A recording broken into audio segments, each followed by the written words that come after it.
বাংলাদেশে কেউ হিন্দু হোক আমাদের কোনো আপত্তি আছে? কেউ বৌদ্ধ হলে আমাদের কোনো আপত্তি আছে?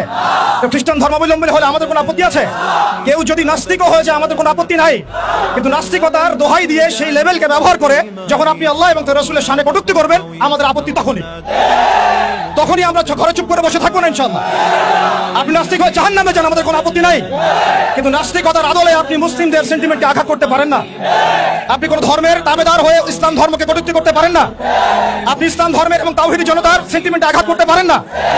আমরা নবী সাল্লাল্লাহু আলাইহি ওয়াসাল্লামের স্পষ্ট হাদিস শুনিয়েছিলাম, আপনাদের সবার মনে আছে, মান সাব্বা নাবিয়ান ফাকতুলু, মান সাব্বা নাবিয়ান ফাকতুলু, মান সাব্বা নাবিয়ান। এখন আপনারা সবাই জানেন এই দায়িত্ব কার উপর বর্তায়? এই দায়িত্ব বর্তায় আমাদের সরকারের উপরে। সরকার মুসলিম হোক, অমুসলিম হোক, ইন্টারিম হোক অথবা দলীয় সরকার হোক, যে কোনো সরকারি হোক না কেন, তার উপরে দায়িত্ব বর্তায় তারা যেন খাতেমে রাসূলের বিচার করেন, তারা যেন আল্লাহ দ্রোহীদের বিচার করেন, তারা যেন ইসলাম বিদ্বেষীদের বিচার করেন, তারা যেন ইসলাম ফোবিয়া যারা ছড়ায় তাদের বিচার করেন।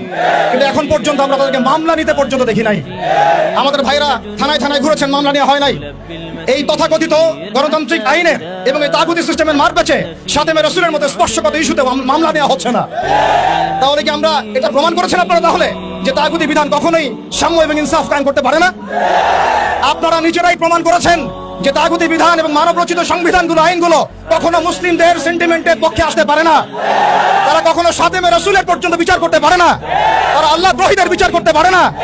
তারা ইসলাম বিদ্বেষীদের কোনো বিচার করতে পারে না। আপনারা পারেন শুধু দুটো কাজ করতে: এক, পশ্চিমাদের তাবেদারি করতে, এবং দুই, ভারতীয়দের তাবেদারি করতে এবং তাদের অভ্যন্তরীণ দালালদের তাবেদারি করতে। অতএব আমরা আবারও সতর্ক করতে চাই, এই সুস্পষ্ট হাদিসের উপরে আপনারা আমল করুন, অন্যথায় তাওহীদি জনতা শরিয়া আইন বাস্তবায়ন করার প্রক্রিয়ার দিকে হাঁটবে ইনশাআল্লাহ।